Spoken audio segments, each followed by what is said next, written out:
오늘 하나님께서 우리에게 주시는 말씀은 누가복음 16장 1절부터 13절까지의 말씀입니다. 또한 제자들에게 이르시되 어떤 부자에게 청지기가 있는데 그가 주인의 소유를 낭비한다는 말이 그 주인에게 들린지라.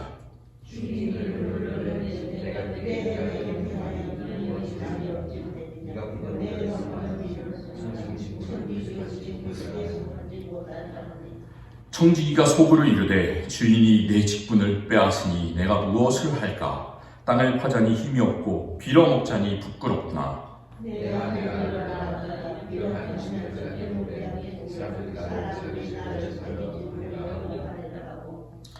주인에게 빚진 자를 일일이 불러다가 먼저 온 자에게 이르되 내가 내 주인에게 얼마를 빚졌느냐?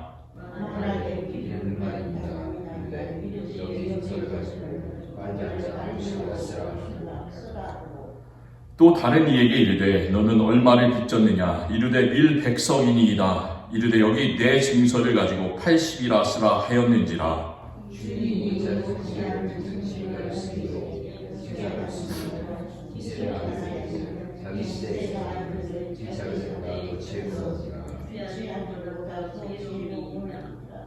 내가 너희에게 말하노니 불의의 재물로 친구를 사귀라. 그리하면 그 재물이 없어질 때에 그들이 너희를 영주할 처소로 영접하리라.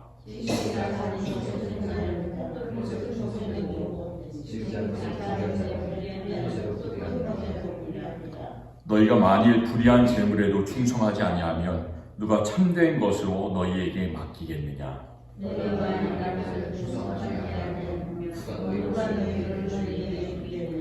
같이 읽겠습니다. 집 하인이 두 주인을 섬길 수 없나니 혹 이를 미워하고 저를 사랑하거나 혹 이를 중히 여기고 저를 경히 여길 것임이니라. 너희는 하나님과 재물을 겸하여 섬길 수 없느니라.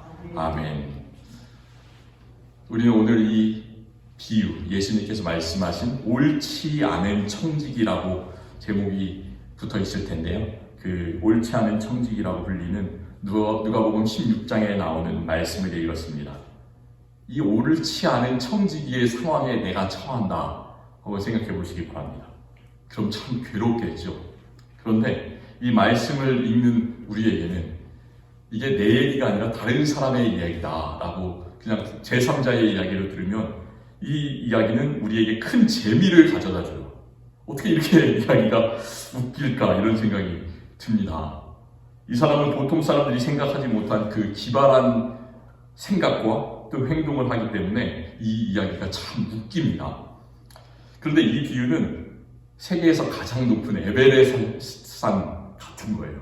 그게 무슨 말이냐면 예수님께서 정말로 많은 비유의 말씀들을 하셨는데 이 비유는 내용은 참 재미있지만 과연 예수님께서 말씀하고자 하시는 그 깊은 뜻이 무엇인가? 읽는 사람들이, 그것을 듣는 사람들이 헤아리기가 가장 어려운 그런 비유의 말씀 중에 하나예요. 그렇기 때문에 우리가 이 뜻을 알기 위해서는 처음부터 이 이야기를 다시 한번 읽어봤으면 좋겠습니다. 이 이야기에 몇 사람이 나와요. 여러 사람들이 이 이야기에 나오는데요. 먼저 주인이 나오고 있습니다. 주인이 하는 행동을 한번 잘 보시기 바랍니다. 이 주인은 올리브 기름도 생산하는 사람, 그리고 밀도 생산을 하면서 밀가루 만드는 그 밀을 생산하면서 큰 농사를 짓고 많은 돈을 버는 부자입니다. 이 주인은 하도 재산이 많다 보니까 자신이 재산을 직접 관리하는 것이 아니라 직접 그것을 관리하지 않고 재산을 청지기에게 맡겨서 시켜서 관리를 합니다. 그런데 하루는 그의 일을 맡은 이 청지기가 주인의 재산을 낭비한다 이런 소문을 듣습니다. 그때 주인이 이 청지기를 불러서 지금까지 재산을 관리한 회계 장부를 내놓아라 이렇게 말하고 있습니다. 일종의 재정 감사를 하겠다는 거죠. 지금까지 어떻게 돈을 썼는지 잘 보겠다는 거죠. 그리고는 그 청지기에게 너가 앞으로 재산을 관리하지 못할 거다 이렇게 엄포를 놓습니다. 그러니까 이 사람의 마음이 얼마나 두렵겠어요. 청지기는 뭘까요? 청지기가 성경에 여러 차례 나오는데요. 청지기를 요즘 말로 하면 관리인입니다. 그리고 영어로 하면 매니저 나오라고 그러잖아요. 매니저예요. 그 일을 관리하는 매니저, 관리인, 매니저, 청지기 뭐 같은 말인데요. 주인의 재산에 대해서 회계 처리를 맡아서 하는 이런 사람, 그 사람을 청지기라고 합니다. 이 사람이 그 부자 주인의 노예였는지 아니면 노예보다 좀 더 자유로운 자유인이었는지는 알 수가 없어요. 여기서는 그냥 그 부자 주인 밑에서 그 재산을 관리하는 사람이라고 나옵니다. 어쨌든 이 사람이 노예였는지 자유인이었던지 간에 이 사람은 주인이 하는 말을 듣고 겁을 크게 먹었어요. 그래서 자기가 주인의 재산을 뭔가 해먹었다, 이런 사실을 주인이 확실히 알게 돼서 앞으로 청지기 일을 못하게 되면 어떻게 할까, 그렇게 걱정을 하면서 일을 자기 나름대로 수습을 하려고 합니다. 어떤 식으로 수습을 할까? 머리가 참 비상하게 굴러갑니다, 이 사람이. 그래서 머리를 굴리기 시작하는데요. 내가 청지기 일을 잃고 다른 일을 하게 되면 그게 할 수 있을까 없을까를 먼저 계산을 해보는 거예요. 어떤 일을 할 수 있을까, 이 사람이. 자기는 지금까지 이렇게 돈 계산을 하는 일을 했었는데 그렇게 못한다면 나는 일용직 노동자가 돼서 밖에서 땅을 파면 어떨까, 이것을 한번 생각해 보는 거예요. 근데 뭐라고 얘기합니까, 이 사람이? 속으로 생각하는 거죠. 아, 나는 힘이 없어. 땅을 못 파. 나는 다른 사람보다 힘이 없어. 그렇게 생각하면서 아, 나는 이렇게 일용직으로 일하는 것은 불가능하겠구나, 이렇게 생각을 해요. 또 다른 게 뭐가 있을까요? 요즘 같으면 일자리가 참 많이 있잖아요. 그런데 옛날 2000년 전으로 한번 생각해 보시기 바랍니다. 다양한 일자리가 뭐가 있었겠습니까? 그러니까 밖에 나가서 국어를 하면 어떨까, 이런 것도 좀 생각을 해봤어요. 근데 국어를 하는 것도 안 되겠구나, 이렇게 결정을 짓습니다. 왜 그럴까? 지금까지 이 부자 밑에서 떵떵거리면서 밑에서 이제 재산 관리를 해주면서 그래도 편안한 삶을 누리면서 살아왔는데 밖에 나가서 국어를 하자니 자기 체면도 말이 안 서고 참 부끄럽구나, 이렇게 느낍니다. 야, 이것도 안 되고 땅을 팔 수도 없고 국어를 할 수도 없고, 그런 순간에 갑자기 그 아하 모먼트라고 갑자기 머릿속에서 반짝하는 그런 아이디어가 떠오른 거죠. 그 아이디어 뭐냐? 주인에게서 빚진 자들이 있는데 그 사람들이 옛날에는 다 그 문서를 썼을 거 아닙니까? 그래서 그것을 조리 문서로 채무 증서를 다 썼었을 텐데 그것을 다 가지고 와라, 일일이 한 사람 한 사람을 부르는 거예요. 그래서 그 사람의 그 채무 증서를 주인 몰래 이 중간 관리자 청지기 마음대로 조금씩 바꾸어주는 일을 합니다. 야, 어떻게 이럴 수가 있을까? 이제 그 옳지 않은 청지기 앞으로 빚진 자들이 한 명씩 나옵니다. 처음에 만났던 사람, 첫 번째 사람은 얼마를 빚졌느냐? 주인에게 기름 100마를 빚졌다라고 얘기를 합니다. 이게 얼마나 될까 한번 우리 돈으로 생각을 해봤으면 좋겠어요. 요즘 우리가 쓰는 기름 그 단위, 올리브 기름이에요, 이게. 이 사람이 그 빚졌다고 하는 그 기름은 올리브 기름인데, 올리브 기름 약 800갤론 정도를 빚진 거라고 생각합니다. 800갤론. 우리가 그 기름을 주유소에서 넣을 때 갤론 단위로 넣잖아요. 1갤론이 상당히 많지 않습니까? 800갤론. 그 올리브 기름이 상당히 그 당시에 비쌌습니다. 이 정도면 가격이 얼마냐? 그 당시 가격으로 약 100이 아니라 1000데나리온 정도라고 합니다. 1데나리온은 한 사람 장정이 하루에 일을 하루 종일 해야 벌 수 있는 그런 그 임금이었다고 합니다. 그러니까 이 1000데나리온의 그런 양은 한 사람이 3년 정도를 일해야 벌 수 있는 그런 임금. 그러니까 여기 빚진 사람들도 그냥 단지 음식료품 조금 빚지고 빵 한두 개 빚지고 이런 게 아니라 아주 사업 관계로 큰 빚을 진 그런 큰 손들이었다, 이렇게 생각을 해볼 수가 있습니다. 그 옳지 않은 청지기, 이 사람은 그 빚을 절반으로 갑자기 삭감을 해주는 거예요. 너가 기름 100마를 빚졌는데 50말로 써라. 갑자기 그 채무증서를 이렇게 쓱 지우고 50말 이렇게 쓰는 거죠. 두 번째 사람 찾아왔습니다. 두 번째 사람은 밀 100석을 빚졌다고 합니다. 이것도 어느 정도 양일까? 참 많은 양입니다. 요즘 곡식을 측정하는 단위가 그 미국에서 많이 쓰는 단위가 부쉘이라는 그런 단위가 있는데 약 1000부쉘 정도를 빚졌다고 합니다. 어느 정도 양이냐?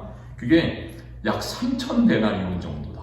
그러니까 한 사람이 3000일 정도를 일해야지 벌 수 있는 그런 엄청난 금액. 그러니까 3,000일이면 몇 년입니까? 약 8년 내지 9년 정도를 계속해서 쉬지 않고 매일매일 일해야지 벌 수 있는 그런 엄청난 미래 양을 빚을 진 거죠.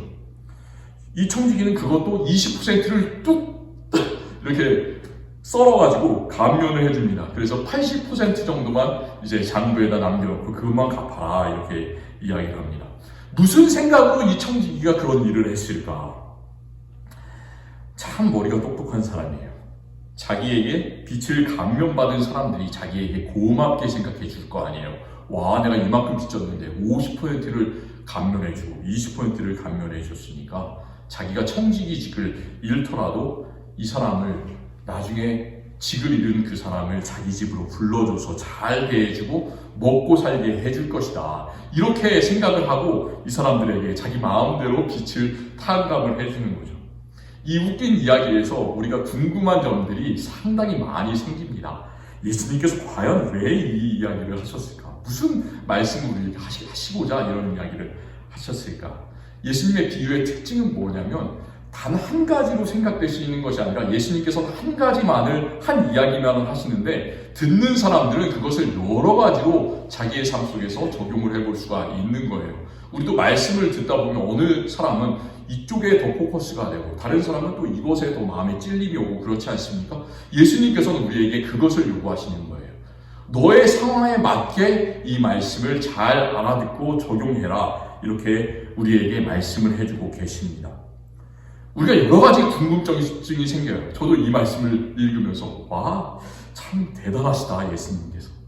우리를 어떻게 이렇게 생각을 다양하게 하실 수 있을까? 이런 생각이 들었습니다. 저는 먼저 이런 생각이 들었어요. 이 주인 그리고 청지기 빚을 감면받은 사람들이 이 이야기에 나오는데 과연 이 사람들이 좋은 사람일까? 나쁜 사람들일까? 이런 생각도 들었고요. 그리고 그들이 경우에 합당한 행동을 하고 있는가? 그렇지 않은가? 이런 생각도 들었고요. 특별히 주인의 재산을 관리하는 이 청지기에 관해서는 청지기 마음대로 주인의 빚을 감면해주는 행동을 하는데 과연 그 행동이 용납될 수 있는 행동인가? 아닌가? 이런 생각도 들고요. 그렇습니다. 참 대답하기가 어려운 거예요. 왜 그러냐면 오늘 말씀 그 뒷부분에서 보면 8절에서 이 청지기가 마음대로 채무 증서를 조작했다는 사실을 알게 된 주인의 반응에 대해서 예수님께서 말씀하시는데요. 8절에서 예수님께서 이렇게 말씀하세요. 참 이게 어떻게 이렇게 될 수 있을까? 예수님께서 왜 이 말씀을 하시는 걸까? 참 궁금합니다. 주인이 이 옳지 않은 청지기가 일을 지혜 있게 하였으므로 칭찬하였으니 이렇게 말하고 있습니다. 이 사람이 뭘 일을 지혜롭게 하였다는 말인가요? 자기 마음대로 주인의 빚을 탕감해줬는데 주인 몰래 뭐가 과연 지혜로운 것일까? 그리고 그렇게 했으면 화가 날 거 아니에요. 보통 주인 같으면 왜 내 재산을 마음대로 너가 이렇게 하냐? 화를 내고 이 사람을 당장 내쫓고 벌을 주고 뭐 이럴 텐데 왜 칭찬했을까? 이런 생각도 듭니다. 참 이상하잖아요. 이야기가. 여러 가지로 우리가 생각해 볼 수가 있습니다. 이런 생각이 들었어요. 이 청지기는 주인과 빚진 자들 그 중간에서 부당이득을 취하는 사람이죠. 약간 브로커처럼 그렇게 행동을 하는 사람인데 자신이 가로챈 만큼을 중간에서 채무증서에다가 다 양을 낸 거죠. 그러니까 밀을 80석을 빚졌는데 자기가 중간에서 20석을 해먹고는 그것을 20석까지 다 포함해서 100석이다라고 채무증서에 처음부터 썼을 수도 있습니다. 그리고 나서 이제 상황이 다 급박해지니까 자기가 중간에서 취한 이득을 다 없는 것처럼 감면해주고 실제로 주인에게 빌린 그만큼만 채무자애들에게 갚으라고 하는 것일 수도 있어요. 세상의 입장에서 보면 참 지혜롭죠. 그게 지혜롭다는 말이에요. 또 다른 경우, 제가 여러 가지 이런 생각이 들더라고요. 이 사람이 왜 어떤 이런 상황에서 이런 행동을 하는 것일까? 혹은 우리가 그 주인 그 사람 자체를 나쁜 사람이라고 생각해 볼 수도 있어요. 주인이 나쁜 사람이면 원래 빌려줬던 양보다 처음부터 훨씬 더 많은 그 이자를 자기가 받기 위해서 그 채무자들에게 갚으라고 하겠죠. 그러니까 이자를 포함해서 채무증서에다가 밀 100석 뭐 이렇게 했는데 원래 빌린 양은 한 6, 70석인데 중간에서 이 청지기가 한 10석 정도를 먹고 주인이 30석 정도를 또 먹고 이러면서 100석으로 처음부터 아주 크게 늘려가지고 뻥튀기를 해서 써놓은 것이 아닌가 그런 생각도 해봤습니다. 만약에 그렇다면 어떻게 될까? 그 채무를 줄여주면 어떤 일이 생기겠어요? 이렇게 중간에서 그 청지기가 채무를 줄여주면 주인 입장에서는 그게 좋을 수도 있습니다. 왜냐하면 채무가 많으면, 빚이 많으면 이 사람들이 겁을 먹고 갚을 수가 없을 수가 있잖아요. 근데 그것을 중간에서 감면해주면 확 줄어드니까 그것을 빨리 갚을 수가 있겠죠. 그러니까 빨리 그것을 이제 자기가 이제 빌려준 것을 받을 수가 있으니까 좋고, 또 이 불의한 청지기의 입장에서는 그 빌려준 사람에게 또 인정을 받을 수가 있으니까, 좋은 사람이라고 칭찬을 받을 수 있고 미래를 도모할 수 있으니까 좋고, 그러니까 주인도 좋고 청지기도 좋다 이렇게 생각할 수도 있을 것 같고요. 또 세 번째, 또 이런 생각도 제가 해봤습니다. 주인이 이 청지기가 쓴 방법이 좋든지 나쁘든지 간에 너무나 이 사람이 하는 생각이 기발해서 그 방법 자체가 지혜롭다라고 얘기하는 것일 수도 있어요. 지혜롭다라고 하는 말이 나쁜 의미도 될 수 있습니다. 예수님께서 8절 뒷부분에서 이 세대의 아들들이 자기 시대에 있어서는 빛의 아들들보다 더 지혜로움이라 이렇게 말씀을 하셨는데요. 우리가 살아가는 그런 세상을 한번 생각해 보시기 바랍니다. 세상에만 빠져 있는 사람, 세상에서 어떻게 돈을 벌까 생각하면서만 살아가는 사람들을 보면 예수님을 믿는 사람들보다 훨씬 더 참 이렇게 머리가 빨리빨리 돌아가지 않습니까? 돈을 버는 데 있어서 훨씬 더 기발한 아이디어를 많이 생각합니다. 그렇기 때문에 그것 자체를 지혜롭다라고 말할 수가 있습니다. 참 그렇잖아요. 우리 교회에 다니는 사람들은 좀 미련하고 세상 돌아가는 곳에서 잘 모르는데, 세상 사람들은 어떻게 그렇게 빨리 세상이 변해가는 것에 따라서 잘 적응하고 움직일까? 어떻게 그렇게 돈을 잘 벌까? 그런 생각이 듭니다. 그래서 예수님께서 말하시는 지혜롭다라는 말은 여기서는 좋은 뜻이 아니라 나쁜 의미로 교활하다, 약삭 빠르다 이렇게 생각할 수가 있습니다. 이 옳지 않은 청지기가 지금까지 자신이 주인과 그 채무자들에게 잘못했던 모든 것을 뉘우치고 회개했기 때문에 그 빚진 사람들의 채무를 줄여주었을까요? 그렇지가 않은 거죠. 이 사람은 처음부터 끝까지 자기 중심의 사람입니다. 내 자신만을 생각하는 사람이에요.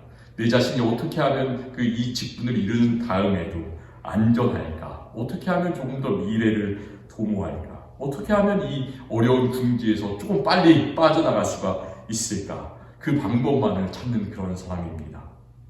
이 사람의 모습이 어떤 사람하고 비슷하냐면, 지난주 수요일에 우리가 누가복음 12장에서 함께 보았던 어리석은 부자의 모습과 참 비슷합니다.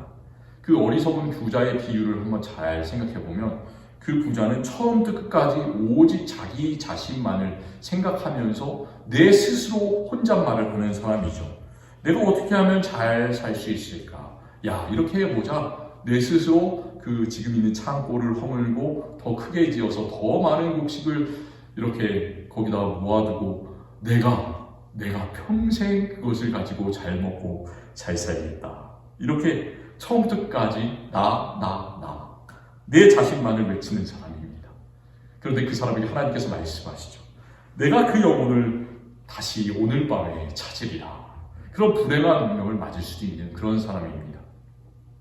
이 옳지 않은 청지기와 비슷한 사람이 또 한 명이 나와요. 누가복음에.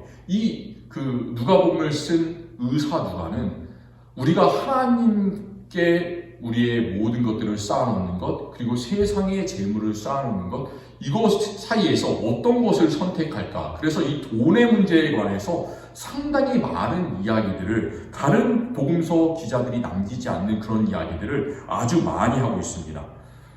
누가복음 19장에서 키 작은 세리장 부자 얘기가 나오죠. 그 사람의 이름은 삭개오라는 사람이죠. 우리가 어렸을 때부터 노래를 많이 하잖아요. 삭개오가 뽕나무 위에 올라갔다고. 그 뽕나무를 요즘 우리가 읽는 성경은 돌무화과 나무라고 번역을 해놨어요. 뽕나무가 똑같은 겁니다. 돌무화과 나무랑. 그러니까 좋은 무화과를 맺는 그런 나무가 아니라 이렇게 아주 나쁜 그런 그 나무를 열매를 맺는 그 뽕나무 위에 올라간 거예요. 예수님을 보기 위해서. 그 삭개오, 예수님께서 내려오라. 그래서 말씀하시면서 너의 집에서 내가 하루를 유하겠다. 하룻밤을 거기다 주무시겠다. 이렇게 말씀하셨을 때 그 마음이 참 기뻤어요. 그래서 삭개오가 즐거워하면서 예수님을 영접하고 이렇게 예수님과 함께 식사를 하면서 그 마음이 천천히 변화됩니다. 어떻게 합니까? 이 사람이 놀라운 것은 그냥 예수님께 식사 한번 같이 한 거예요. 예수님과 하룻밤을 거기서 예수님을 재워주고 유하는 것, 그것만이 중요한 것이 아니라 이 사람은 행동에서 변화가 일어난 거죠. 한 가지 결단을 합니다. 뭐라고 주님께 고백하냐면 주여 보시옵소서 내 소유의 절반을 가난한 자들에게 주겠사오며 만일 누구의 것을 속여 빼앗은 일이 있으면 몇 갑절을 주겠다고 합니까? 네 갑절을 갚겠나이다. 이렇게 이야기를 합니다. 삭개오가 그냥 자기의 체면을 위해서 그리고 자기를 드러내기 위해서 말로만 그런 얘기를 한 것일까요? 그렇지 않죠. 삭개오는 실제로 예수님을 만나는 것을 통해서 그의 마음에 변화가 일어났어요. 새롭게 되는 것이 일어났습니다. 삭개오가 고백한 내용은 사실이었습니다.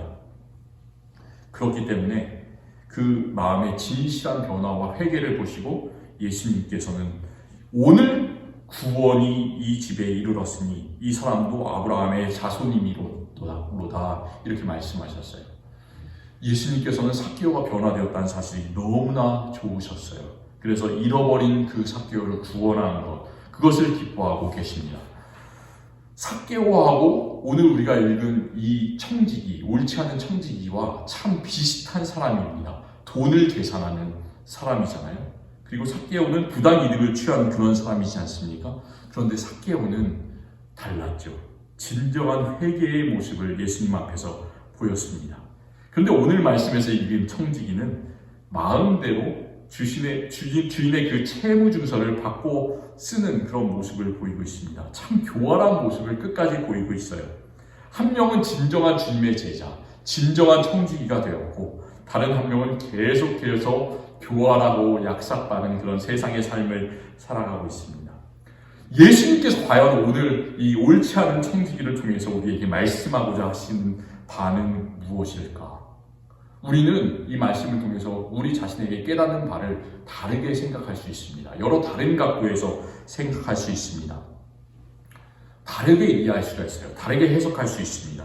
그런데 그 내용에 대한 해석이 어떻게 됐든 간에 예수님께서 말씀하시고자 하는 그런 것 하나는 정말로 확실하고 분명합니다. 그것이 뭐냐면 오늘 맨 마지막에 읽은 말씀 13절 말씀이에요. 집 하인이 두 주인을 섬길 수 없나니 혹 이를 미워하고 저를 사랑하거나 혹 이를 중히 여기고 저를 경히 여길 것입니다. 너희는 하나님과 재물을 겸하여 섬길 수 없느니라. 우리가 양다리 걸친다라고 하잖아요. 세상과 하나님 사이에서 양다리를 우리는 거칠 수가 없다는 말이죠. 하나를 중요하게 생각하면 하나는 경히 여기고 나쁘게 여겨야 된다. 우리는 무엇을 더 중요하게 생각하겠습니까? 세상을 더 중요하게 생각할 것인가요? 아니면 하나님을 더욱더 중요하게 생각하겠습니까? 하나님께서는 우리가 그 사이에서 결단하기를 요구하세요. 삭개오가 그 마음에 결단하고 이제는 나는 세상을 바라보는 것이 아니라 예수님의 제자로서 살겠습니다. 이렇게 하면서 예수님께 고백하는 것처럼 예수님께서는 우리에게 그런 모습을 요구하고 계십니다.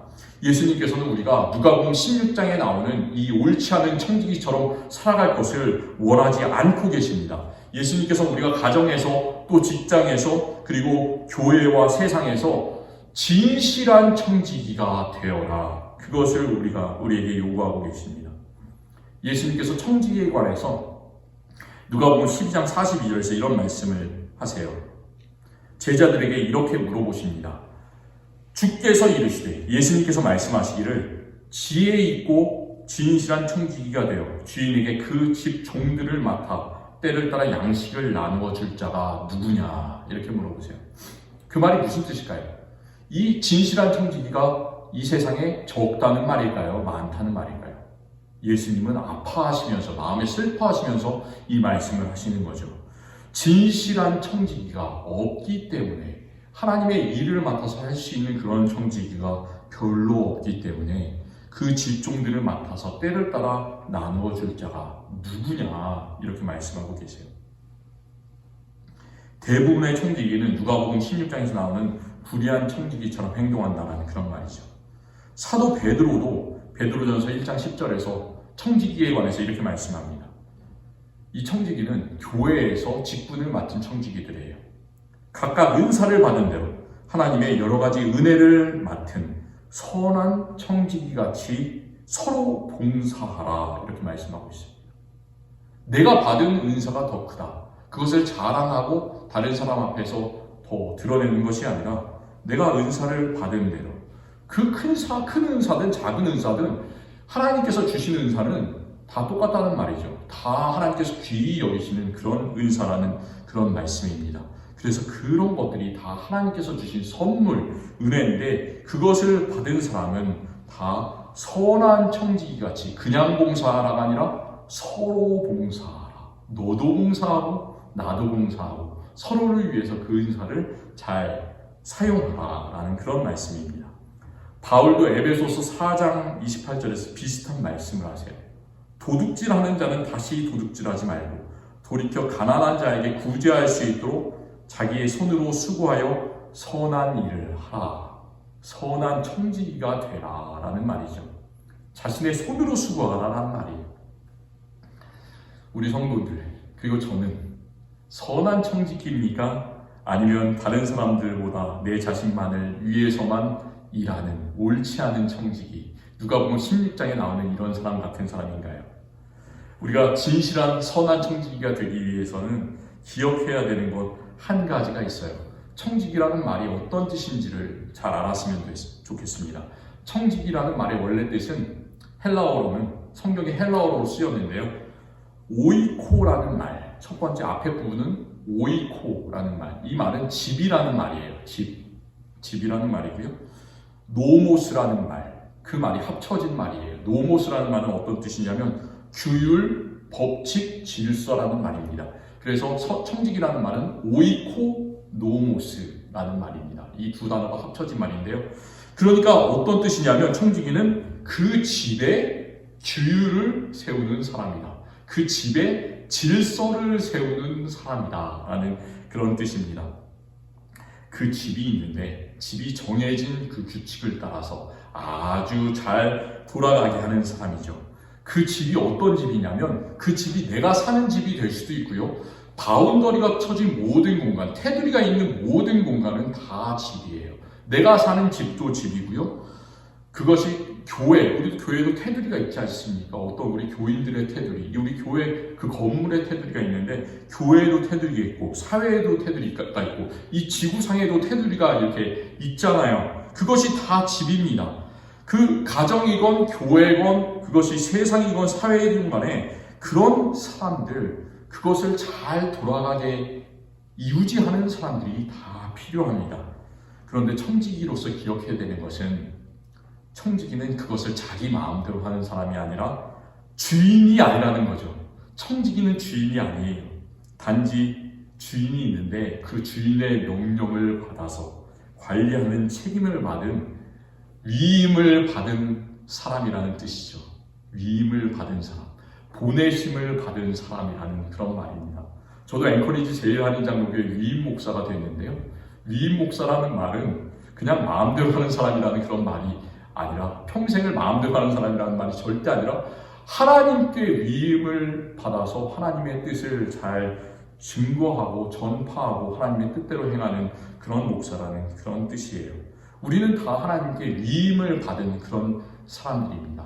하나님께서 우리에게 직분을 주셨기 때문에 우리가 권사로서, 집사로서, 목사로서, 그리고 신도로서, 성도로서 함께 섬길 수가 있는 것이고요. 이 세상에서도 내가 하나님께서 이 자리에 나를 있게 하셨기 때문에 우리는 그런 직분들을, 그런 일들을 잘 감당할 수가 있습니다. 모든 집의 주인이 누구일까요? 우리는 그것을 알아야 되는데 그 집의 주인은 우리 집이건 우리 교회건 이 세상이건 지구건 우주건 간에 모든 테두리가 있는 것의 주인은 바로 우리 하나님이시다. 그 사실을 기억하시기를 바랍니다.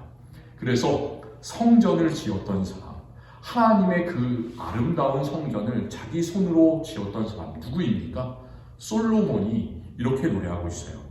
시편 127편 1절에서 자기가 손으로 그 성전을 지었는데 그게 자기 손으로 지었다고 자랑하고 아주 멋지다라고 내가 지었다라고 하는 것이 아니라 이 사람은 이런 얘기를 하고 있습니다.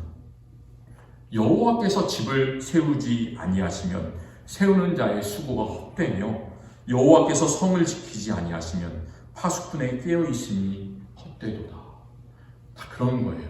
우리 집도 우리 교회도 하나님께서 세우실 때 든든히 서갈 수 있음을 믿습니다. 우리는 그 아래서 하나님의 뜻을 받아서 위임을 받아서 그것을 잘 관리하고 질서를 유지하는 그런 선한 청지기들이 다 되었으면 참 좋겠습니다. 하나님께서 우리의 것을 우리의 집을 세우셨으니 우리가 이 땅에 있을 수 있고 우리가 맡은 자로서 하나님께서 세워주셨으니까 이 땅에 있는 줄을 믿습니다.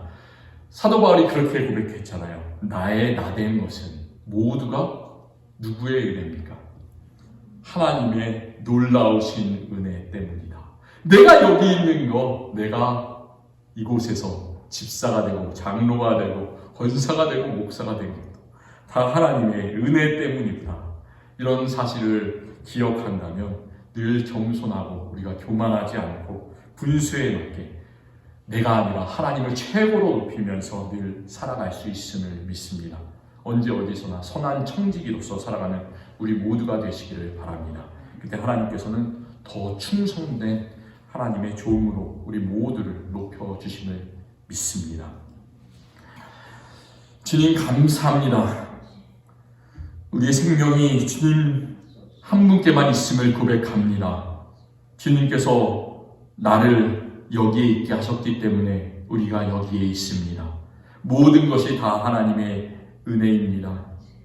그러니 우리가 교만하고 자랑할 것이 무엇이 있겠습니까? 하나님 우리 모두가 선한 청지기로 주님 한 분만을 위해서 섬기게 하여 주시옵소서. 우리가 참 악한 사람들이기 때문에 하나님을 위해서 일한다고 하지만 때때로 우리의 인간의 생각이 개입될 때가 있습니다. 그 모든 것들 주님께서 막아주시고 온전히 하나님의 한 분의 뜻만을 생각하면서 우리가 맡은 자리를 잘 감당할 수 있게 하여 주시옵소서. 주님께서 직분을 주셨사오니 우리가 그것을 감당합니다. 감사함으로 주님께 나아갑니다. 선한 청지기로서 섬기면서 살아갑니다. 우리 주님만을 위해서 섬길 때 세상에 있는 놀라운 복들도 우리에게 더하여 주시기를 원합니다. 예수 그리스도의 이름으로 간절히 기도드립니다. 아멘.